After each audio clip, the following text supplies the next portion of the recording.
오늘 명절에 예배의 자리로 나온 모든 분들을 환영합니다. 예배 가운데 임하시는 우리 주 하나님의 은혜를 깊이 경험하는 시간이 되시기를 바라겠습니다. 여러분들도 꿈이 있죠? 인생에 꿈이 있을 겁니다. 모든 사람들은 꿈을 가지고 있습니다. 하나님도 마찬가지입니다. 하나님도 꿈을 가지고 계십니다. 그리고 지금도 그 꿈을 이루어 가시고자 열심히 노력하고 계신 분입니다. 하나님은 항상 공동체를 이루고 싶어 하셨습니다. 최초의 공동체는 바로 에덴 동산입니다. 사람과 자연, 그리고 하나님께서 돌보시는 모든 생명이 조화롭게 살아가는 공동체를 이루고 싶으셔서 하나님은 에덴 동산을 만드셨습니다. 하지만 에덴 동산을 이루고 싶으셨던 그 하나님의 꿈은 좌절되었습니다. 그리고 나서 시간이 흐른 이후에 하나님은 출애굽 공동체를 이루고 싶어 하셨습니다. 하나님을 자신들의 삶의 중앙에 모시고 또 하나님을 섬기는 모든 사람들이 서로 이웃하면서 서로 돕고 살아가는 그런 출애굽 공동체를 이루고 싶어 하셨습니다. 그리고 이스라엘 백성과 모든 유대인들이 가나안 땅에 들어가서 하나님의 그 꿈을 이루고자 정말 최선을 다했습니다. 그런데도 우리가 잘 아시다시피 실패했습니다. 결국은 이스라엘 백성들이 자신의 뜻에 따라서 우상을 숭배하기도 하고 욕심을 따라 살았기 때문에 그 꿈은 결국 좌절되었습니다. 예루살렘 성전이 파괴되었습니다. 그건 뭐냐면 하나님의 꿈이 좌절되었다라는 그런 말이고, 하나님께서 이루시고자 했던 그 공동체가 결국은 무너졌다라는 말입니다. 그래서 이스라엘 백성들이 바벨론이라고 하는 강대국의 포로로 잡혀가 버리고 말았습니다. 이제 하나님의 꿈은 도저히 다시 한번 시도할 수 없는 그런 지경에 도달한 것처럼 보였습니다. 결국 하나님의 꿈은 이루어지지 못할 것이다. 다 그렇게 생각을 했습니다. 하지만 하나님은 방법이 없는 곳에 방법을 만들어내시고 또 길이 없는 곳에 길을 내시는 분입니다. 우리가 상상할 수도 없는 방법으로 우리 인간이 도달할 수 없는 그 모든 지적 능력을 뛰어넘는 방법으로 하나님은 하나님의 꿈을 이루시고자, 다시 말해서 공동체를 이루시고자 하는 그 꿈을 실현하고자 다시 한번 하나님은 분연히 일어서서 역사하시는 분입니다. 그런 역사가 있을 때마다 공통적으로 일어나는 여러 현상들이 있습니다.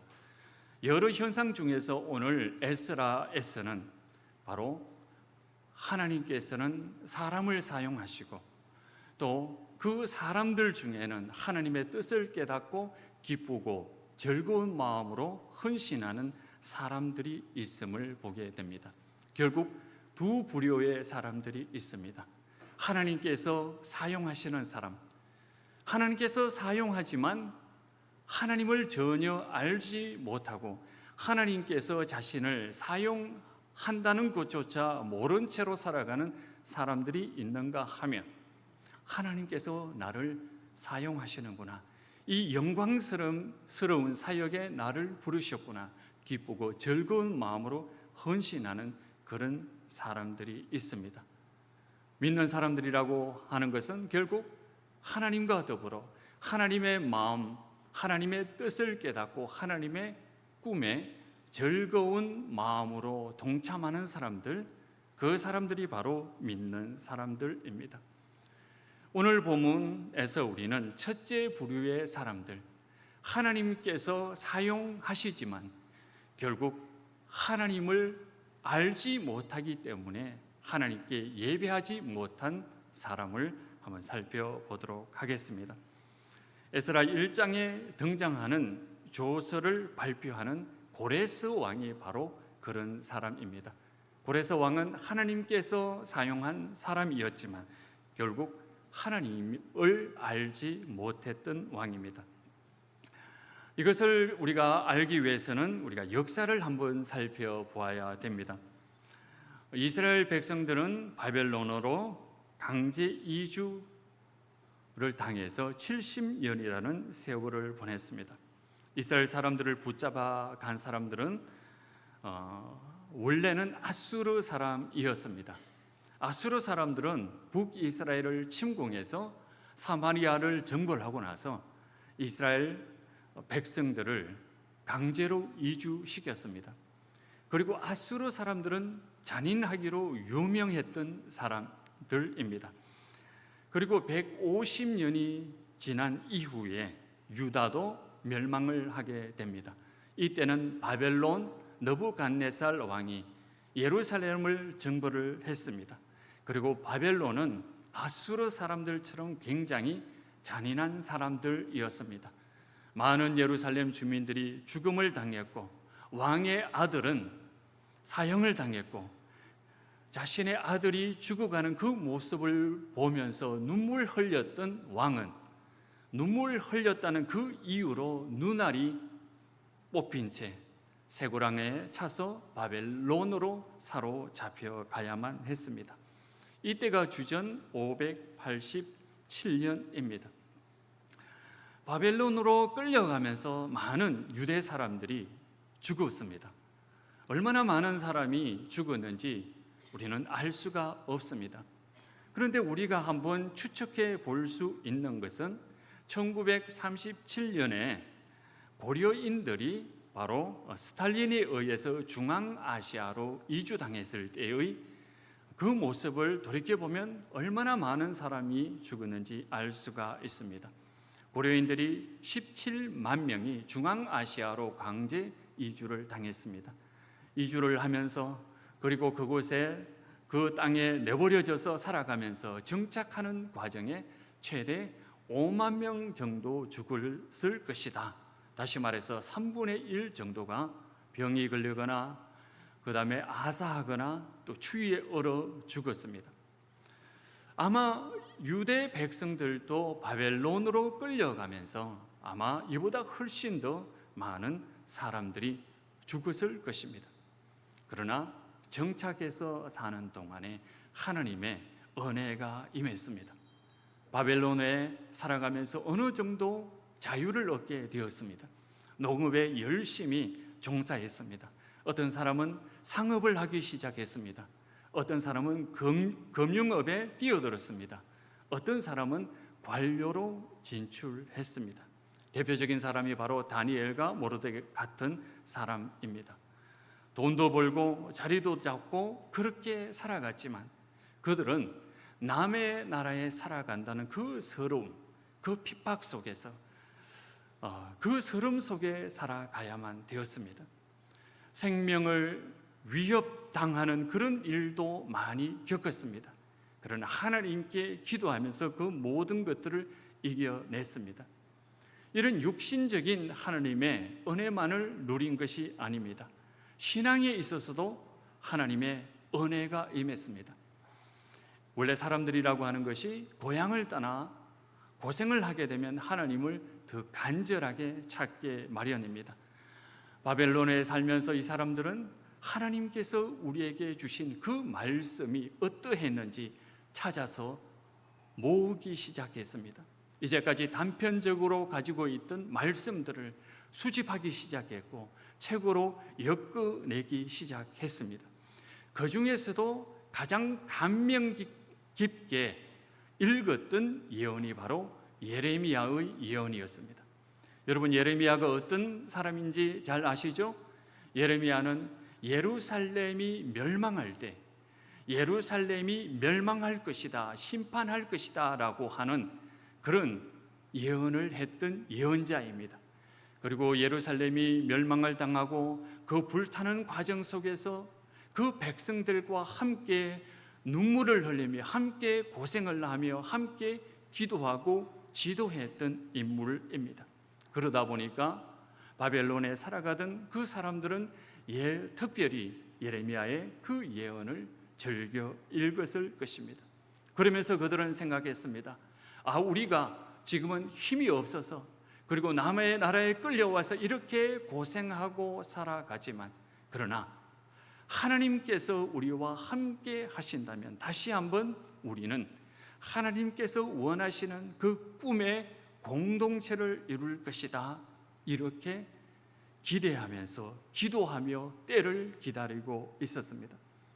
그런데요, 사실 이 꿈은 꿈이지 현실이 될 수 없는 상황이었습니다.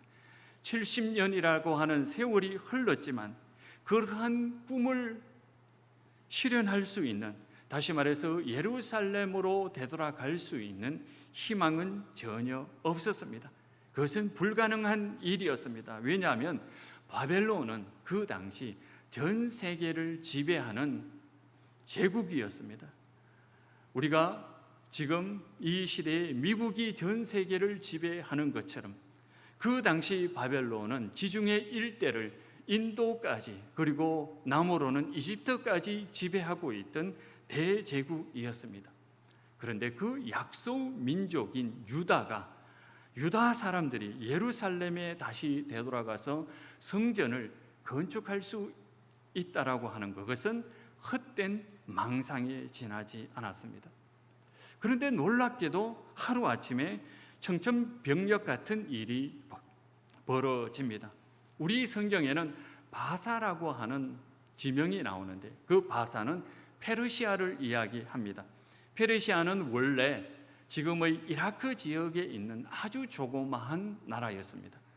페르시아의 젊은 왕 고레스가 순식간에 그 위에 있는 메대를 정벌했습니다. 그리고 메대와 연합해서 하루아침에 바벨론을 점령했습니다. 바벨론은 싸워보지도 못하고 바로 페르시아에 점령당했습니다. 오늘 1절에 나오는 고레스가 바로 페르시아를 일으키고 바벨론을 정벌한 그 왕입니다.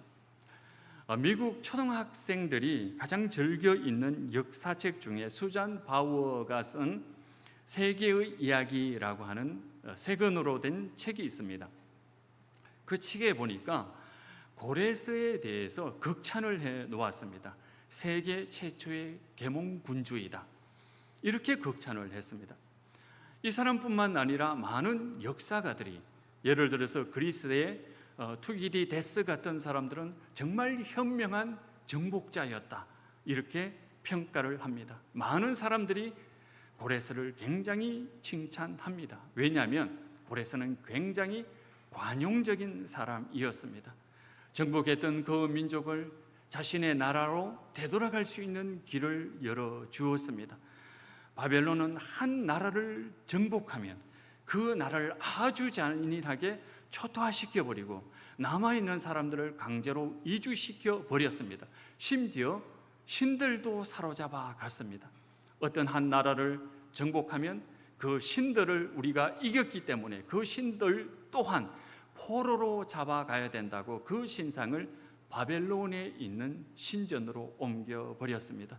바벨론은 예루살렘 성전을 정벌했을 때 우리가 여호와 신을 이겼기 때문에 여호와의 신을 사로잡아서 바벨론으로 옮겨가야 된다라고 생각을 했습니다. 그리고 나서 예루살렘 성전에 가보았을 때 거기에는 신상이 없었습니다. 어떻게 할까요? 예루살렘에 있는 여호와라고 하는 신을 어떻게 사로잡을까요? 신상이 없었기 때문에 그들이 택한 방법은 성전에 있는 모든 제사 때 사용하는, 번제에 사용하거나 예배 때 사용하던 모든 기구들을 옮겨서 바로 바벨론에 있는 신전으로 옮기는 그런 방법을 택했습니다. 그런데 고레스가 제국의 왕이 되자 관용을 베풀었습니다. 모든 약소 민족은 자기 나라로 되돌아가도 된다. 모든 약소 민족들은 자신의 신상을 들고 고국에 되돌아가서 성전을 재건해도 된다라고 하는 칙령을 베풀었습니다. 칙령을 내렸습니다. 심지어 성전 건축 비용까지 국고에서 지원해 준다라고 했습니다. 이 얼마나 2500년 전에 있었던 그런 일이라고 누가 상상할 수도 있겠습니까? 이 이야기를 들으면 옛날에 있었던 이야기겠지, 아마 잘못 전해진 이야기겠지라고 생각을 하는데, 고고학적인 유물에서 발견되었습니다. 고레스의 실린더, 고레스의 원통이라고 하는 유물이 1879년에 발견되었습니다. 저 사진에 나와 있는 고레스의 원통은 크기가 21.5cm밖에 되지 않습니다. 그리고 지름은 10cm 정도입니다. 그런데 저 쐐기 문자에 있는 그 글을 판독해 보니까 오늘 우리가 읽었던 성경 내용의 그 내용을 그대로 단어 몇 개만 바꾼 채 그대로 실려 있습니다. 저 내용이 바로 고레스의 조서 내용입니다. 하나님의 역사를 이루어가는 그 방법이 역사적인 현실이었다라는 것을 증명해 주는 유물입니다. 이사야 선지자는 고레스를 기름 부은 자라고 묘사를 합니다. 또 하나님께서 특별히 사용하는 사람이다, 또는 나의 목자라고 하는 그런 표현도 있습니다. 여기서 우리가 질문을 할 수 있습니다. 고레스는 정말 하나님을 믿었던 사람일까요? 고레스는 정말 하나님을 찬양했던 사람일까요? 오늘 2절 말씀에 보면 바사왕 고레스는 말하노니 하늘의 하나님 여호와께서 세상 모든 나라를 내게 주셨고, 또 3절에 보면 이스라엘의 하나님은 참 신이라 라고 하는 그런 조서 내용이 나옵니다. 이 조서 내용을 보고 우리는 생각하기 쉽습니다. 고레스는 하나님을 알았던 사람이다 라고 생각하기 쉽지만, 이 조서는 왕이 직접 쓰지를 않았습니다. 이 조서는 약소 민족에게, 그 민족에게 맞는 조서일 뿐입니다. 그 민족이 사용하는 단어를 사용했을 뿐입니다. 고레스는 2500년 전에 최초의 계몽군주라고 불리는 위대한 왕임에는 틀림없습니다. 그러나 하나님께서는 고레스 왕 같은 사람, 하나님을 알지도 못하고 하나님의 나라에 동참할 수도 없는 그런 사람을 일으켜서 하나님의 꿈을 이루어 가시는 분입니다. 하나님께서는 느부갓네살이라고 하는 바벨론의 한 왕을 일으켜서 이스라엘을 심판하셨듯이, 하나님께서는 고레스라고 하는 한 왕을 일으켜서 다시 한번 하나님의 나라, 하나님의 공동체를 이루어가는 그 역사를 이루어가는 분이라는 것을 알 수가 있습니다. 이렇게 하나님의 나라를 알지도 못하고 하나님을 알지도 못하는 사람이 있는가 하면, 그 반면에 정말 하나님께 기도하며 하나님의 꿈을 이루는데 내가 거기에 동참하고 함께 사역한다는 것이 얼마나 복된 일인지 깨닫고 기쁨과 즐거움으로 참여하는 사람들도 있습니다. 오늘 본문 5절에 보면 이런 말씀이 나옵니다. 고레스의 조서를 들은 유다와 베냐민 족속, 그리고 제사장과 레위 지파 중 일부 사람들이 일어나서 예루살렘으로 되돌아갈 준비를 시작합니다. 이 사람들은 지금 바벨론에서 자리를 잡고 있는 사람들입니다. 이 사람들은 세계에서 가장 뛰어난 문명을 자랑하는 페르시아에서 살고 있는 그런 사람들입니다. 부도 이루었고 어느 정도 지위도 얻었던 그 사람들입니다. 1893년에 니프루 지역에서 무라슈 가문에 관한 문서가 발견되었습니다. 이 지역이 원래 역사가 깊다 보니까 유물이 굉장히 많이 발견되는 그런 지역이죠. 그래서 1893년에 한 유물이 대량으로 발견됩니다. 이 무라슈 가문이 굉장한 그런 집안이었던 모양입니다. 이 문서에 보면 유대인들이 이 가문과 거래를 하고 있는 유대인들이 대략 70명 정도 그 이름이 등장합니다. 주로 상업이나 금융업에 종사했던 사람들입니다. 그리고 이 가문과 관련이 있는 관료들 이름이 200명이 발견되었는데 그 중에 11명이 바로 유대계 이름이었음을 밝혀졌습니다. 70년이라는 세월이 흐르면서 유대인들은 바벨론에서, 지금은 페르시아가 된 그 나라에서 상당한 기반을 잡고 살았습니다. 이 사람들은 도시에 살았습니다. 그리고 페르시아는 그 당시 문화의 절정을 이루고 있는 그 지역이었습니다. 그런데 지금 이 사람들이 돌아가려고 하는 그 유다는, 예루살렘은 아직 불탄 채 재건되지 못해서 버려진 지역이었습니다. 치안도 굉장히 좋지 않았습니다. 그리고 먼 길이었습니다. 길을 가다가 도적을 만날 수도 있었고, 예루살렘에 도달한다 하더라도 그 지역 사람들과 평화롭게 살아갈 수 있을지 없을지도 모르는 그런 상황이었습니다. 그런데도 그 사람들은 자신이 살고 있던 그 도시를 떠나서 바로 예레미야 선지자를 통해 이루어 주시겠다라고 하는 그 하나님의 약속이, 하나님께서 일을 시작하신다라고 하는 그것을 깨닫고 적극적으로 준비를 합니다. 고레스의 조서가 내려진 것은 기원전 537년입니다. 그런데 1차로 예루살렘으로 귀향했던 시기가 바로 기원전 537년입니다. 불과 몇 달 만에 준비를 해서 많은 사람들이 다시 예루살렘으로 되돌아갔다는 것을 알 수가 있습니다.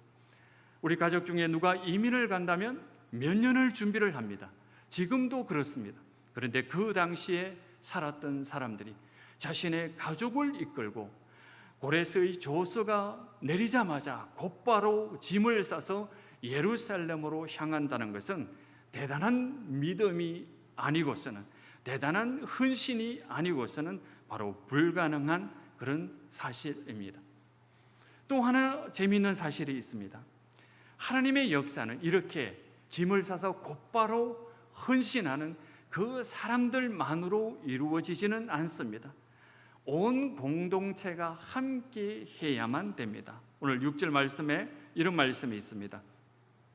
그 사면 사람들이 은그릇과 금과 물품들과 짐승과 보물로 돕고 그 외에도 예물을 기쁘게 드렸더라 라는 말씀입니다.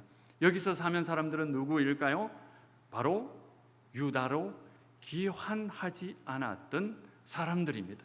유대인이지만 자신의 가족을, 자신의 재산을 바벨론에 두고 떠날 수 없었던 사람, 여러 가지 건강상의 문제라든지 여러 가지 사업상의 문제라든지 또 해야 될 일이 있어서 떠나지 못했던 사람들을 이야기합니다. 사실 예루살렘으로 귀하는 1차, 2차, 3차 100년 정도의 시간을 두고 일어납니다. 그런데 사실상 예루살렘으로 되돌아간 사람들은 유대인 전체 인구의 한 10% 정도밖에 되지 않습니다. 그런데 예루살렘으로 되돌아간 그 사람들은 예루살렘으로 되돌아가지 않고 페르시아에 머물러 살아가는 그 사람들을 비방하지 않았다는 겁니다. 저 사람들은 왜 나와 같이 가지 않는가? 저 사람들은 하나님의 도움으로 저렇게 부자가 되었고 저렇게 높은 자리를 차지했는데 왜 나와 같이 예루살렘으로 되돌아가지 않는단 말인가? 이렇게 비난하지 않았다는 겁니다. 그리고 페르시아에 남아있는 그 사람들도 자신이 가지고 있는 재산, 예물, 그 모든 것으로 예루살렘에 되돌아가는 그 사람들의 비용을 대고 성전을 재건할 수 있는 헌물을 드렸다는 겁니다. 그리고 그도 저도 없는 사람은 기도가 힘이라는 것, 하나님께서 도와주시지 않는다면 아무것도 할 수 없다라고 하는 그것을 깨닫고 열심히 기도했다라고 하는 사실입니다.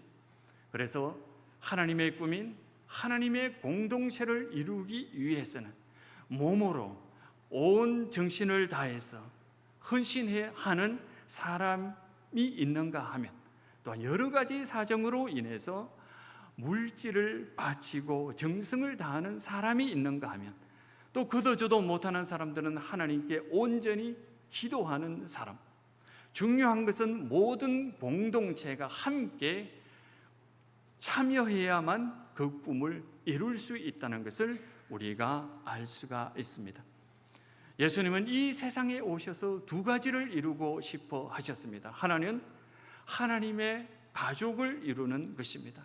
하나님을 아버지로 모시고 모든 사람들이 한 가족이 되어서 하나님께 예배하며 서로 돕고 살아가는 그런 하나님의 가족 공동체를 이루고 싶어 하셨습니다. 또 하나는 우리의 가슴 속에 영생에 이르는 길을 이루어 가기를 원하셨습니다. 지난 주일 우리가 오후 예배 때 재직 세움의 날을 했습니다. 그때 목사님을 통해서 우리에게 주신 말씀이 무엇입니까? 우리가 할 수 있는 일은 최선을 다해서 죽도록 열심히 하자. 그리고 우리가 할 수 없는 일은 하나님께 기도하자. 그리고 하나님께 열심히 기도하다 보면 그 중에서도 우리가 할 수 있는 일이 생길 텐데 그것은 또한 우리 열심히 하자. 그리고 정말 우리가 할 수 없는 모든 것은 하나님께 간절히 기도하자. 이렇게 우리에게 말씀하셨습니다. 여러분, 재직 세움의 날을 통해서 내가 할 수 있는 것은 무엇인지 발견하셨습니까? 우리가 할 수 없는 일이 무엇인지 깨달았습니까? 우리가 할 수 있는 일은 최선을 다해서 해야 됩니다. 그런데도 불구하고 우리가 그 봉사에 있어서 어떤 사람은 온몸을 다해서 헌신하는 사람이 필요한가 하면 또 한편으로는 여러 가지 사정으로 물질로 헌신해야 하는 사람이 있고 어떤 사람은 기도로 헌신해야 하는 사람이 있음을 우리가 재직 세움의 날을 통해서 깨닫게 됩니다. 예수님은 이 세상에서 하나님의 가족 공동체를 이루고 싶어 하셨습니다.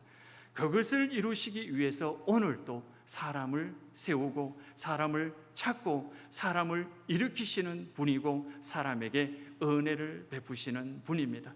우리가 고레스와 같이 하나님께서